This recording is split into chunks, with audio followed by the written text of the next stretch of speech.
This is Frank Keeney again. I'm here with Brent Gray, and we're going to talk about, and Brent is in Ohio, where he says it's very hot and humid right now. Right. A little bit of rain, too. A little bit of rain, too. Okay. Yeah. So let's see. And Brent was able to go from a day job that I think of something that took a lot of physical labor. So you were able to replace that with full-time e-commerce. Yes, that's true. And so about how long did that take you to do that? I started your training in October, and I had a few successful products pretty much right off the bat. I mean, November I had my first one, and then January I had a couple more, but I always ran into the problem with stock. I couldn't get enough stock to match the demand. But so I finally, now it's been, up until now, or maybe 7 months or so, to be able to support myself with the e-commerce business. Okay. And just give us a rough number, approximately what, like the last couple of months, what kind of numbers have you been doing? Since October, I've done about 375,000 in total sales. But the last maybe 3 months or so, I've done about 80,000 each month. Oh, that's fantastic. So you probably saw that you could do this full time. Once you had a couple of products that were working well, you could see that, okay, eventually this is going to, be able to replace what you're currently doing. My guess is that you probably stuck with the other work that you were doing to make sure. Well, like I said, I couldn't get enough stock to match the demand. So I didn't really have anything steady that I could, be sure to quit my job on. So yeah, I stayed with it until I was, comfortable with the money I was making off of this. So. Sure. But that's fantastic that you were able to do ads that were so good that you could you could sell more than the manufacturer can produce. Right. Yeah. It was pretty neat. Okay. It definitely gave me some motivation and, to keep with it and keep making more ads until I found the right match. Okay. Had you done any sort of online advertising before joining the Mastermind? No. This was my first go at it. Brand new. Never sold anything online, so it's pretty exciting. I mean, were you technical? Did you know a lot about computers? So. I mean, here and there, I would be on the internet and stuff, but sure. Just nothing crazy, like no technical schooling or anything like that. So. Right. Now with the ads that you're running right now with this product that's doing over 80,000 a month, is that a video ad that you created? Yeah, it's a video ad. Okay, and what did you use to record the video? I got a Galaxy Note 8 that I use. It's it works fine. It's high definition. It's it's a which item is it? It's a Samsung Galaxy Note 8. The Samsung Note 8. Okay. So you're using your smartphone, and so a smartphone is making a video that you created on your smartphone is helping. Actually, is the ad that is your $80,000 a month product. Right. Okay. Yep. And then now you edited that together. And so tell me a little bit about when you launched this particular product, when you launched it. How quickly did you see the response when you did that, that really great video ad that you put together, the one that you made on your Galaxy phone? Once you launched that product, how long did it take to see sales come through? I mean, really, the first day I had a few sales. I mean, you can tell when you have a good product and a good ad. I mean, you'll get response pretty quickly. I have found so, but that first week I did well, and then I put more money into the budget, and it just kept increasing and increasing. So, and then it just it took off. Yeah. So I mean, I always see that when you're making, a sale or two, even on when you're starting that low budget, you start making a sale or two the first day is always a really good sign. Right. Yeah. Right. So it's exciting. So you had actually sold a couple of products, around the holidays, but you couldn't get enough supply. Right. But this one you found someone. Are you bringing the product into the U.S. or is it still drop shipping? Well, the first products I found was from a supplier in the U.S. Okay. And I think that might be why they couldn't manufacture them quick enough. I'm not sure, but this last product I found on AliExpress, and they have been able to keep up with manufacturing. So it's been nice. It's been good. Oh, fantastic. So now that you've gone from doing work, you're doing a lot of work that involved a lot of labor. What's kind of, are you able to kind of, you're not having to work right now. We've had a really hot summer, so you've been able to avoid working outside, which is, I'm sure, a big relief. Right. Yes. And then in the winter, yeah, it's definitely nice to stay out of the heat. Yeah. And then in the winter, what would you usually do in the winter for the kind of work that you did? I did maybe snow removal, like plowing and things like that, or maybe work in a warehouse or something. But so you had the extremes that, in the summer you had the humidity, you're working outside all day. In the winter you had to work outside when it was really cold. Right. So yep. Best of both worlds. With this, with having a business that, literally, I'm sure you wake up in the morning and do you look at your phone every morning to see how much you've made every day? Oh yeah. I mean, usually it wakes me up, the Cha Ching, it's ringing all the time, but I've had to silence it at this point, but okay. But how does that make you feel? Okay. In the past you would, you do, very labor intensive work, and now you can wake up and see how much you made while you're sleeping. It's something special. I mean, making money while you're sleeping is something I've always wanted to do. I've tried to find ways to do it for a long time, and I never really even thought about getting into e-commerce until I saw your ad on Facebook, and here we are. Okay, yeah. And so initially, you said you saw my ad for the Mastermind on Facebook. So you initially saw the ad, and was there anything particular in the message that resonated with you?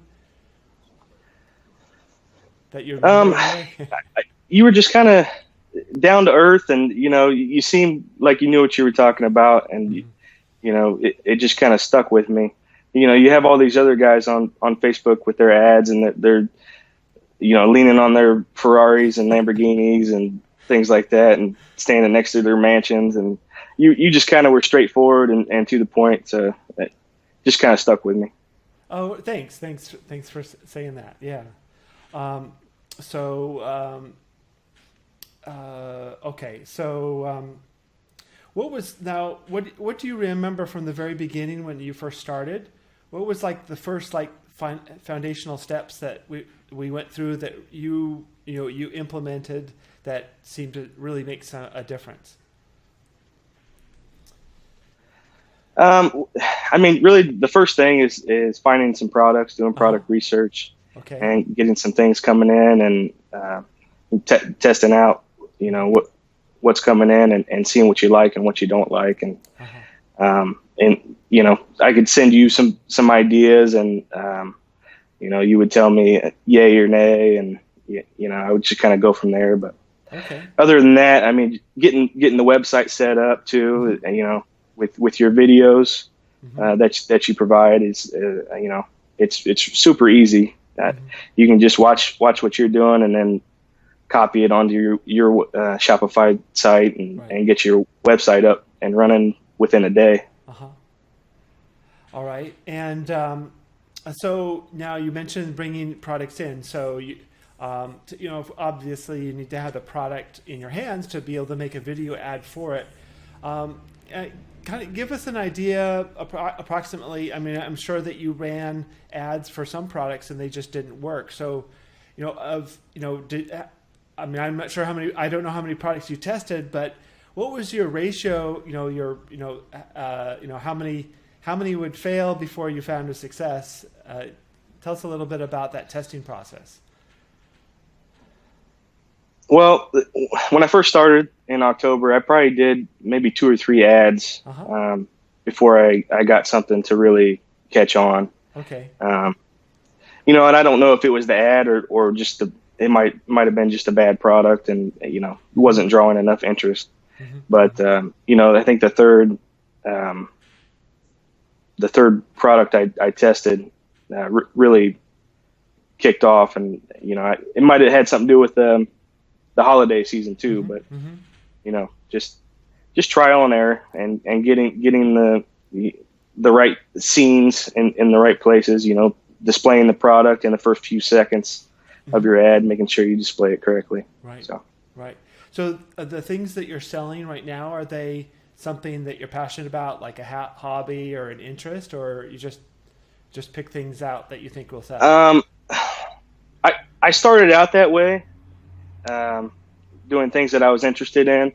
But more and more as time went on, I would just kind of take ideas from friends and family, just from like normal conversation. Okay. They would talk about something and I'd be like, oh, that might be a good idea. Okay. And, I would go search it on AliExpress and see what I could find. Okay. So I don't think you shouldn't limit yourself to what you're interested in. Uh-huh.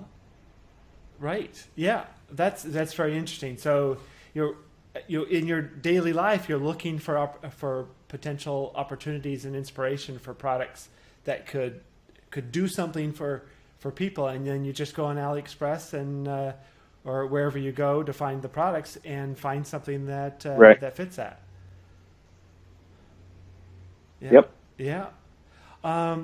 So if there was one thing about the Mastermind that you thought that really kind of kick things into high gear and then made a big transformation for you, if there's one thing there that made a big difference, what would that be? I would say probably just the amount of information that is in your training and on your Facebook page. Whether it be just the conversations you have on your Facebook page, or your videos, your instructional videos, or the calls, the weekly calls. Okay. I wasn't able to always attend them, but I would listen to them during the day while I was working, and I would just pick up little pieces of information really from everybody. Everybody had an issue, and you would give them a solution or something to try, and right. You just kind of take the things that you thought were important and try and implement them into your business. Mm-hmm. Yeah. So on the calls, when there's others there in the Mastermind, I'm glad that was hearing the questions from others. I'm glad that was a great benefit for you. And usually I find that works for everyone, that that when you show up and you're ready to learn, then you'll learn things you didn't even know to ask about. All right. Right. So let's see. So where do you see your, as far now you've got this up and running, you've got a product selling really well. What are you looking to do next? More products, scaling this up, both of those? Well, I want to make the most of this product, while it's going. So I've been trying to get ClickFunnels up and running, and get a better website going, better conversion rate and everything like that. But I have still so much to learn. I mean, it's just the beginning for me. I think it's, I have so much more time to put into it now, and it's pretty exciting. Yeah, that's great. So if there was somebody here watching this interview, what would you tell people that are about to start or scale an e-commerce business? What would you recommend to them? I would say make sacrifices. Whether it be turning off Netflix, or your favorite show. Right. Really get to it. Don't stay in at night. Don't work over the weekend. Just really focus on getting everything up and running and doing what you need to do to be successful. Yeah, it's kind of hard to start a new business when you're doing something else full time, and then every night you come home and binge watch TV shows. Right. Yeah, it doesn't leave much time left over. Yeah, it takes a little sacrifice of something to be able to do something great. Right. Well, that's fantastic. Right. So what's if there was other than what I've asked you, what would be like the number one piece of advice that you'd give people that are also struggling or trying to get a business going? What would be your number one piece of advice? I would just say, keep trucking along. If the stuff you haven't done already isn't working, I mean, it's possible. I mean, there's many people that have done it already, and there's many avenues to a bunch of different products that you can try or strategies. So I would say just keep going and give it your all. Mm-hmm, mm-hmm. Well, Brent, thanks for joining me today on this call. I'm gonna end the call right now, but everybody, I appreciate everyone that has joined this call to watch, and along with on the description of this interview, if there's a link, if you would looking for the same type of training that Brent went through, just follow that link and you'll be all set. Brent, stay on here. I'm gonna end the live video.